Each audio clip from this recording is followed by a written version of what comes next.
Module में हम बात करेंगे डेटा की और डेटा की टाइप्स की। डेटा के हवाले से हमने बात की थी पिछले लेक्चर्स में, पिछले सेशंस में, कि ये इंफॉर्मेशन को कहते हैं या उन चीज़ों को कहते हैं, उन बिल्डिंग ब्लॉक्स को कहते हैं कि जिसके ऊपर डेटा एनालिटिक्स अपनी सारी एक्टिविटी करता है। मुख्तलिफ फार्मूले, मुख्तलिफ टेक्निक्स किसके ऊपर अप्लाई होंगी? डेटा के ऊपर।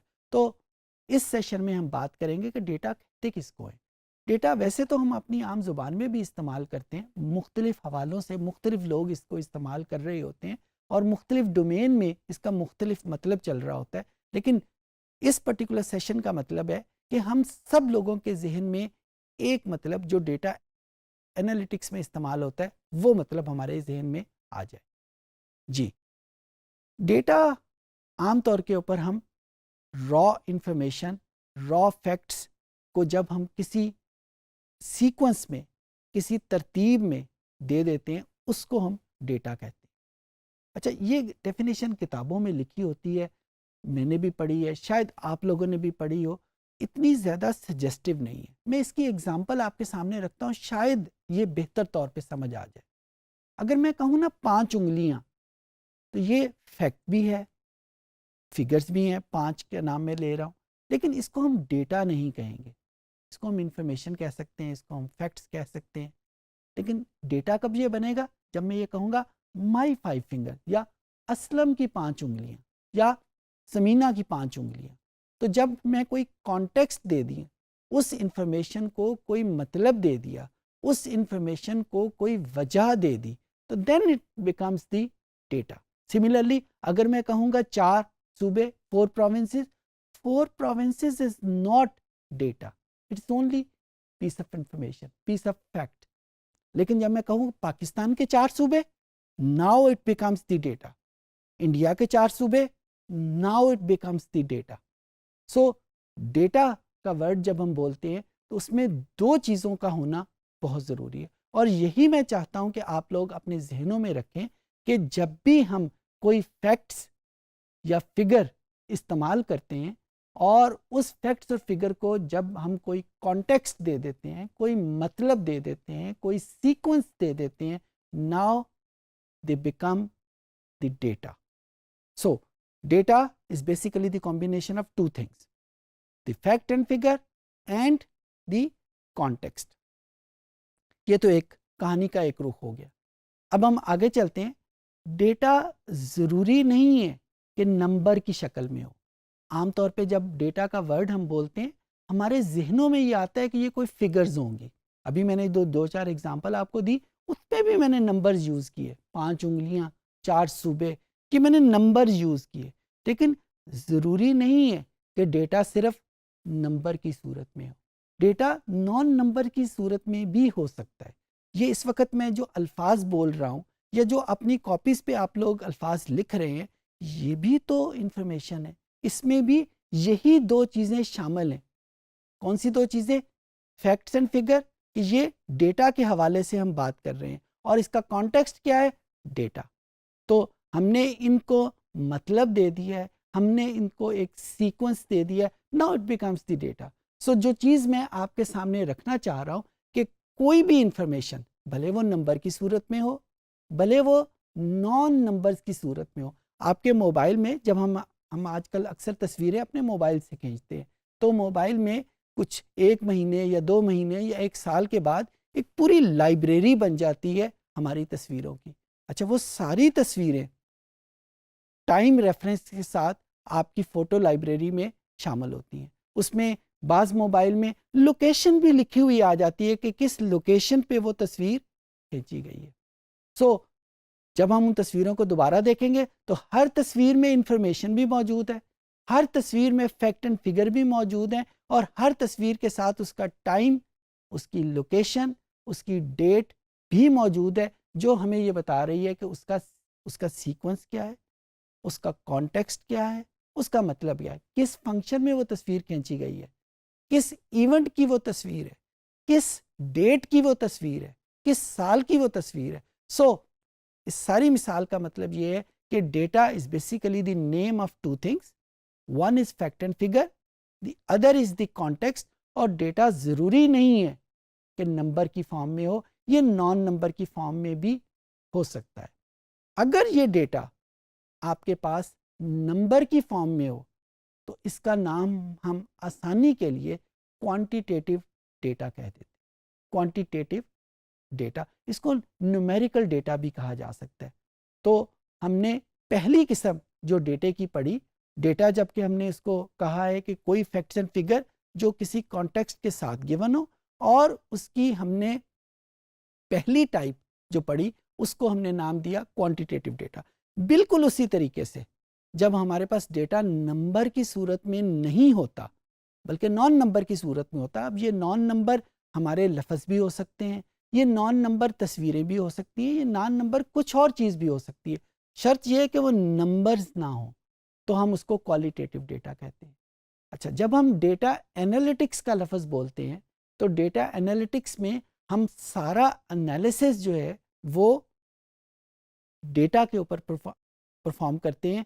हम नंबर्स के ऊपर या हम इंफॉर्मेशन के ऊपर या हम फैक्ट्स एंड फिगर के ऊपर वो एनालिसिस परफॉर्म नहीं करते, हम डेटा के ऊपर परफॉर्म करते हैं। ये जहन में रखिएगा, ये बहुत इंपॉर्टेंट चीज़ है, क्योंकि अगर हमारे पास जो प्रोवाइडेड इंफॉर्मेशन है उसका कॉन्टेक्स्ट गिवन नहीं है तो उसके ऊपर हम एनालिटिक्स की कोई टेक्निक अप्लाई नहीं कर सकते जब तक हमें ये पता ही नहीं है कि ये डेटा किसकी, इसका मतलब क्या है। जिस तरह आम तौर पे हम 5वीं 6वीं में जब मैथमेटिक्स की किताबें खोलते थे तो उसमें अक्सर अलजबरा में एक लिखा आता था, let x is equal to 5, let y is equal to 3।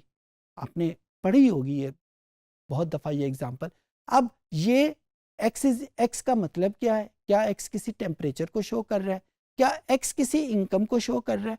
x किसको शो कर रहा है? जब तक हमें ये नहीं पता उस वक्त तक हम इसको डेटा नहीं कह सकते। और क्योंकि डेटा नहीं कह सकते, इस वजह से के ऊपर डेटा एनालिटिक्स की कोई टेक्निक अप्लाई नहीं हो सकती।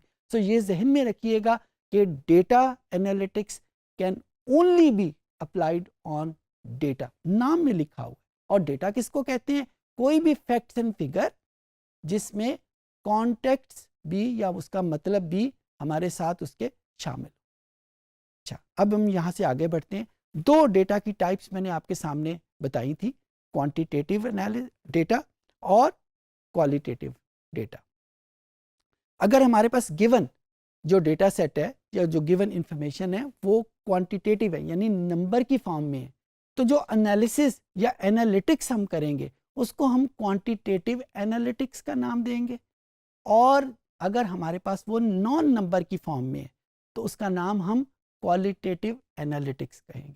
क्वांटिटेटिव एनालिटिक्स के तरीके और हैं, क्वालिटेटिव एनालिटिक्स के तरीके बिल्कुल डिफरेंट है। अच्छा, जिसको हम बिजनेस इंटेलिजेंस कहते हैं, बिजनेस इंटेलिजेंस में 90% ऑफ द टाइम जो हम गिवन इंफॉर्मेशन होती है वो नंबर की फॉर्म में होती है, वो नॉन नंबर की फॉर्म में नहीं होती। मैं ये बिल्कुल नहीं कह रहा कि नॉन नंबर की फॉर्म का बिजनेस के साथ कोई ताल्लुक नहीं, मैं ये बिल्कुल नहीं कह, मैं सिर्फ ये कह रहा हूँ कि ज़्यादातर 90% ऑफ द टाइम जो डेटा हमारे पास आता है वो नंबर की फॉर्म में आता है, वो क्वांटिटेटिव की फॉर्म में आता है। सो ज़्यादातर जो एनालिसिस हम अप्लाई करते हैं वो क्वांटिटेटिव एनालिसिस या क्वांटिटेटिव एनालिटिक्स अप्लाई कर रहे होते हैं।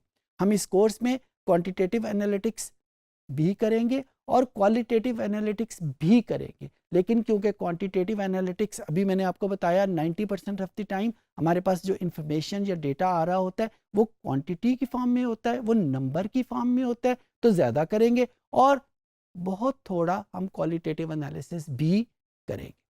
उसका अपनी जगह है, उसकी अपनी पोजीशन है। ओके, जब हम क्वांटिटेटिव एनालिसिस अप्लाई करने लगते हैं तो जो हमारे पास रिजल्ट आता है वो नंबर की सूरत में आता है। जो टेक्निक हम अप्लाई कर सकते हैं वो मैथमेटिक्स की हो सकती हैं, स्टैटिस्टिक्स की हो सकती हैं, इकोनॉमिक्स की हो सकती हैं। सिमिलरली अगर हम अप्लाई करते हैं नॉन नंबर का डेटा तो उसकी जो टेक्निक्स हैं वो हमारे सामने अप्लाई हो सकती हैं। जो क्वालिटेटिव के हवाले से टेक्निक है उनके बारे में भी हम डिस्कस करेंगे। लेकिन जो बहुत इंपॉर्टेंट चीज़ है वो ये है कि जब हमारे पास जो गिवन डेटा है वो नंबर की सूरत में नहीं है तो उसके ऊपर हम मैथमेटिक्स के फार्मूले कैसे अप्लाई करेंगे। फॉर एग्जांपल मैं आपको इन्फॉर्मेशन देता हूँ, मेरे पास एक डेटा है जिसका नाम, जिसका कॉन्टेक्स्ट जेंडर है कि भाई आपका जेंडर क्या है। आमतौर पे इसका जवाब आता है कि भाई मेरा जेंडर या तो मेल हो सकता है या फीमेल है, तीसरी सूरत नहीं हो सकती। लेकिन क्या मैं इस मेल और फीमेल के ऊपर कोई मैथमेटिक्स का फार्मूला अप्लाई कर सकता हूँ, कोई स्टेटिस्टिक्स का फार्मूला अप्लाई कर सकता हूँ जो रिक्वायर करते हैं कि जो हमारे पास इंफॉर्मेशन है वो नंबर की सूरत में हो? नहीं कर सकते। इसी वजह से हम जब नॉन नंबर के ऊपर मैथमेटिकल एनालिसिस या क्वांटिटेटिव एनालिसिस अप्लाई करने लगते हैं तो हम पहले उसको नंबर में कन्वर्ट करते हैं। जेंडर अगर एक मेरे पास अवेलेबल है, जेंडर की जो कैटेगरीज आती हैं वो मेल और फीमेल है, तो मैं पहले एनालिसिस अप्लाई करने से पहले उसको नंबर में कन्वर्ट करूंगा और इस प्रोसेस को मैं कोडिफिकेशन का नाम दूंगा। अब अभी मैंने आपके सामने एग्जांपल दी कि मेरे पास एक वेरिएबल है जिसका नाम जेंडर है। अब जेंडर की दो पॉसिबल शक्लें हो सकती हैं, मेल। तो जब मैं इसके ऊपर कोई मैथमेटिक्स का या स्टैटिस्टिक्स का फार्मूला अप्लाई करने लगूंगा तो मैं इस मेल और फीमेल को कन्वर्ट करूंगा नंबर्स में। अच्छा, नंबर में कैसे कन्वर्ट करूंगा? मैं अपनी आसानी की खातर इसको 1 कहना शुरू कर दूं, इसको मैं 2 कहना शुरू कर दूं। ये इस तरह भी हो सकता है कि मैं अपनी आसानी की खातर इस मेल को मैं 3 कह दूं, फीमेल को मैं 5 कह दूं। यानी कोई भी नंबर इसमें मैंने इसको दे दिया। नंबर कौन सा देना चाहिए, कौन सा नहीं देना चाहिए, इसके बारे में कोई रिस्ट्रिक्शन नहीं है। जो आपका दिल करे आप उसको नंबर दे सकते हैं, लेकिन इंपॉर्टेंट ये है कि हमने इसको नंबर देना है। और ये हम क्यों दे रहे हैं? इस वजह से दे रहे हैं कि हमने इसके ऊपर मैथमेटिक्स के और स्टैटिस्टिक्स के फार्मूले अप्लाई करते हैं और वो फार्मूले रिक्वायर करते हैं कि वो नंबर की सूरत में हो। अच्छा, उसके बाद यहाँ पे जब हमने नंबर तो दे दिया, लेकिन यहाँ पे हमारे पास प्रॉब्लम ये आती है कि ये नंबर जो हम यूज़ करते हैं, कोई सा भी गिनती के 2 नंबर यूज़ करें, अगर वो बराबर नहीं है तो उनमें ऑर्डर ज़रूर मौजूद होता है। यानी जिस तरह मैंने मेल को 1 कहा, फीमेल को मैंने 2 कहा, तो ये मुझे पता है कि गिनती में 1 छोटा होता है और 2 बड़ा होता है। तो क्या मैं ये कह सकता हूँ कि क्योंकि 1 छोटा है और 2 बड़ा है तो मेल छोटा होगा और फीमेल बड़ी होगी? ये इलॉजिकल बात हो गई। तो मुझे यहाँ पे यूज़ ये करना है कि मैंने गिनती के नंबर्स तो यूज़ करने हैं लेकिन उनका ऑर्डर यूज़ नहीं करना। तो जहाँ पे भी मैं गिनती को मैग्नीट्यूड के तौर के ऊपर, नंबर के तौर के ऊपर यूज़ करूँ और उनका ऑर्डर यूज़ ना करूँ, इस चीज़ को हम नॉमिनल वेरिएबल कहते हैं। तो अब मैं बेसिकली आपको क्वालिटेटिव वेरिएबल की मैंने एक टाइप बताई है जिसको हमने नॉमिनल वेरिएबल का नाम दिया है। नॉमिनल वेरिएबल किसको कहेंगे? कि जहाँ पे हम गिनती को गिनती के तौर पे यूज़ कर रहे हैं, उसका ऑर्डर यूज़ नहीं कर रहे। सिमिलरली ऐसी बहुत सारी सिचुएशन होंगी जहाँ पे गिनती का ऑर्डर यूज़ हो रहा होगा। जिस तरह अगर मैं आपके सामने ये एग्जांपल दूं कि मेरे पास एज की कुछ कैटेगरीज हैं, 0 से लेकर 10 साल तक, 11 से लेकर 20 साल तक और 21 साल से लेकर जो बड़ी एजेस हैं। ये अब मेरे पास नंबर की फॉर्म में नहीं है, मेरे पास ये कंप्लीट एक ब्रैकेट की फॉर्म में है। इसके ऊपर मैं कोई स्टैटिस्टिक्स या मैथमेटिक्स का फार्मूला अप्लाई नहीं कर सकता। क्यों नहीं कर सकता? क्योंकि मेरे पास नंबर या तो 0 है या 10 होता तो मैं अप्लाई कर लेता, लेकिन यहाँ पे तो नंबर दोनों गिवन है और एक पूरी ब्रैकेट शामिल है, एक पूरा इंटरवल शामिल है। अब जब मैं इसको कोड करूँगा, सपोज मैंने इसको कोड 1 2 3 कर दिया, लेकिन ये मुझे पता है कि जो एज की ब्रैकेट 1 है, जो 0 से लेकर 10 तक है, वो छोटी है। जो दूसरी ब्रैकेट है वो उससे बड़ी ब्रैकेट है। जो तीसरी ब्रैकेट है वो सबसे बड़ी ब्रैकेट है। तो यहाँ पे ऑर्डर पहले से मौजूद है। तो ये बेसिकली मैं क्वालिटेटिव वेरिएबल की आपके सामने 2 टाइप्स बता रहा हूँ। एक टाइप को मैंने नॉमिनल वेरिएबल का नाम दिया है, एक टाइप को जहाँ पे ऑर्डर यूज़ होता है उसको मैंने ऑर्डिनल वेरिएबल का नाम दिया। सो ये 2 टाइप्स हैं क्वालिटेटिव वेरिएबल की, नॉमिनल वेरिएबल और ऑर्डिनल वेरिएबल। ये डिस्टिंक्शन बहुत इंपॉर्टेंट है। हमारे पास डिफरेंट किस्म के एनालिसिस हैं जो ऑर्डिनल के ऊपर अप्लाई होते हैं और डिफरेंट किस्म के एनालिसिस हैं जो नॉमिनल के ऊपर अप्लाई होते हैं। तो ये डिस्टिंक्शन बहुत इंपॉर्टेंट है, हम ये डिस्टिंक्शन इस्तेमाल भी करेंगे। मुझे पता है ये बाकी चीज़ों से ज़रा थोड़ी सी मुश्किल है, मुश्किल से समझ आती है, ये लेक्चर को आपको शायद 1 या 2 मरतबा सुनना पड़े, लेकिन इतनी मुश्किल नहीं है कि आप इसको याद ही ना कर सके। तो यहाँ पे मैंने आपको वेरिएबल की कुछ टाइप्स आपके सामने डिस्कस की हैं। स्क्रीन के ऊपर आपको नज़र आ रहा होगा कि यहाँ पे नॉमिनल डेटा या ऑर्डिनल डेटा या क्वांटिटेटिव डेटा की डिफरेंट टाइप्स आपके सामने मुख्तलिफ एग्जाम्पल के साथ डिस्कस्ड हैं। सिर्फ रैप अप करने की खातर मैं आपके सामने डिस्कस कर रहा हूँ कि वो तमाम डेटा, वो तमाम इंफॉर्मेशन जो नंबर को यूज़ कर रही हैं उनको हम क्वांटिटेटिव डेटा कहते हैं, और वो तमाम डेटा या वो तमाम इंफॉर्मेशन जो नंबर को यूज़ नहीं कर रही उसको हम क्वालिटेटिव डेटा कहते हैं। और जो ही हम क्वालिटेटिव डेटा की डोमेन में दाखिल होते हैं और हम कोई मैथमेटिक्स या स्टैटिस्टिक्स की टेक्निक्स उसके ऊपर अप्लाई करना चाहते हैं, तो वहाँ पे हमें ज़रूरत पड़ती है कि उन नॉन नंबर्स को नंबर में कन्वर्ट करें। नंबर में कन्वर्ट करने के लिए हम अपनी मर्ज़ी के, अपनी पसंद के नंबर रख लेते हैं। जिस तरह अभी हमने जेंडर की एग्जांपल में देखा, मेल को अपनी मर्ज़ी का नंबर दे दिया, फीमेल को अपनी मर्ज़ी का नंबर दे दिया, और इस प्रोसेस को हमने कोडिफिकेशन का नाम दिया। तो उसी तरीके से जब हम कोडिफिकेशन कर लेते हैं तो वहाँ पे नॉमिनल डेटा और ऑर्डिनल डेटा की 2 टाइप्स डेवलप होती हैं। नॉमिनल डेटा हर उस डेटा सेट को कहते हैं जहाँ पे गिनती को गिनती के तौर पे इस्तेमाल कर रहे हैं, ऑर्डर यूज़ नहीं कर रहे। जिस तरह मेल और फीमेल में हमने ऑर्डर यूज़ नहीं किया था, हमने सिर्फ 1 और 2 को यूज़ किया था। और नॉमिनल डेटा, ऑर्डिनल डेटा हर उस डेटा को कहते हैं जहाँ पे हम गिनती को गिनती के तौर पे भी यूज़ कर रहे हैं और उसका ऑर्डर भी हम यूज़ कर रहे हैं, जिस तरह हमने एज की एग्जांपल में देखा। आई होप ये चीज़ें आपको समझ आ गई होंगी।